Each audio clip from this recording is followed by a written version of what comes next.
अस्सलाम वालेकुम वरहमतुल्लाहि वबरकातुहू। आज का जो वाक़या है ना वो हज़रत अस्मा रदी अल्लाह अन्हा के बारे में है। और इस वाक़े में आप लोग जानेंगे कि हज़रत अस्मा रदी अल्लाह अन्हा के दिल में हुज़ूर पाक सल्लल्लाहु अलैहि वसल्लम के लिए किस तरीक़े से मोहब्बत और इज़्ज़त थी, और उनके दिल में किस तरीक़े से सच बोलने का जो जज्बा था वो आज के इस वाक़े में आप जानेंगे। ये वाक़या उन दिनों का है जब आप सल्लल्लाहु अलैहि वसल्लम हज़रत अबू बकर सिद्दीक़ रदी अल्लाह अन्हु के साथ हिजरत कर रहे थे मदीना की तरफ जाने के लिए। उस वक्त आप सल्लल्लाहु अलैहि वसल्लम और सिद्दीक़ अकबर रदी अल्लाह अन्हु जो है गार में रुके हुए थे, और जो खाने का इंतज़ाम था, जो खाना पीना जो पहुंचा रहे थे, वो हज़रत अस्मा रदी अल्लाह अन्हा थे, जो कि हज़रत अबू बकर सिद्दीक़ रदी अल्लाह अन्हु की बेटी थे। तो पहले दिन तो हज़रत अस्मा रदी अल्लाह अन्हा ने खाना पहुंचा दिया, और जब दूसरे दिन वो खाना पहुंचाने के लिए गए थे तो फिर रिवायत में ये आता है कि उनके जो सर पर, माथे पर एक ज़ख़म था और वो बहुत गमगीन थे, नाराज़ थे, उदास थे। तो ये देखकर आप सल्लल्लाहु अलैहि वसल्लम ने पूछा कि अस्मा, आज मुझे तुम परेशान और गमज़दा नज़र आती हो। जब आप सल्लल्लाहु अलैहि वसल्लम ने पूछा ये बात हज़रत अस्मा रदी अल्लाह अन्हा से, तो हज़रत अस्मा रदी अल्लाह अन्हा की आंखों से आंसू आ गए। अब ये आंसू देख के नबी अकरम सल्लल्लाहु अलैहि वसल्लम ने पूछा कि बताओ मुझे कि क्या बात है। तो हज़रत अस्मा रदी अल्लाह अन्हा ने अर्ज़ किया कि ए अल्लाह के महबूब, कल जब मैंने आपको खाना देकर वापस जा रही थी तो रास्ते में मुझे अबू जहल मिल गया। उसने मुझे पकड़ लिया और कहने लगा कि ए अबू बकर की बेटी, तुझे तो पता ही होगा कि तेरे वालिद और तुम्हारे पैगंबर कहाँ हैं।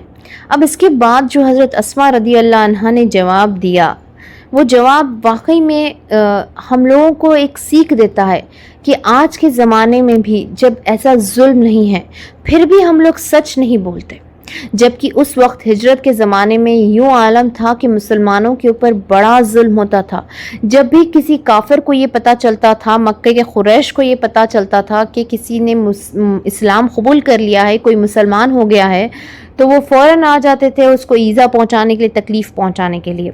तो उस ज़माने में ये आलम था, फिर भी सहाबा सहाबिया रदी अल्लाह अन्हुमा के दिल में सच बोलने का जज्बा था।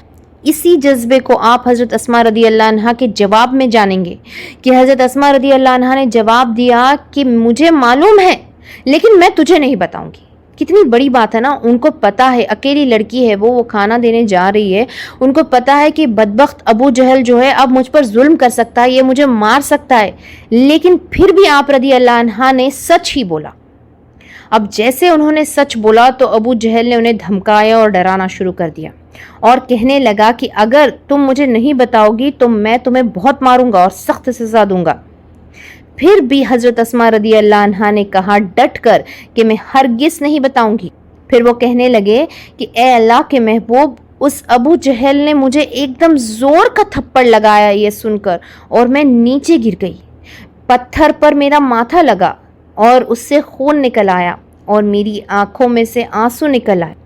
इसी वाक़ये को हज़रत अस्मा रदी अल्लाह अन्हा आगे यूँ बयान करते हैं कि अबू जहल ने मुझे बालों से पकड़कर खड़ा किया और कहा कि बता दो वरना मैं तुम्हें बहुत मारूंगा। ए अल्लाह के नबी, मैंने उससे कहा कि ए अबू जहल, मेरी जान तो तेरे हवाले है, मगर मैं मुहम्मद अरबी सल्लल्लाहु अलैहि वसल्लम को तेरे हवाले नहीं करूँगी। आप ये जज्बा देखिए, ये मोहब्बत देखिए रसूलुल्लाह सल्लल्लाहु अलैहि वसल्लम के लिए। सहाबा कराम, सहाबिया कराम रदी अल्लाह अन्हुमा के दिल में ये मोहब्बत देखिए। ये थी उस ज़माने की मुसलमान औरतें जो मोहब्बत और वफ़ा की मिसाल थी। इसी बात पे एक प्यारा सा शेर हो जाए, जान ही दे दी जिगर ने आज पाए यार पर, उम्र भर की बेकरारी को करार आ ही गया। ये था हज़रत अस्मा रदी अल्लाह अन्हा का इश्क़ रसूल। सच कहती हूँ, अल्लाह ताला हम सब को ये तौफीक दे कि हमारे दिल में भी ऐसी ही मोहब्बत रसूलुल्लाह सल्लल्लाहु अलैहि वसल्लम के लिए पैदा हो।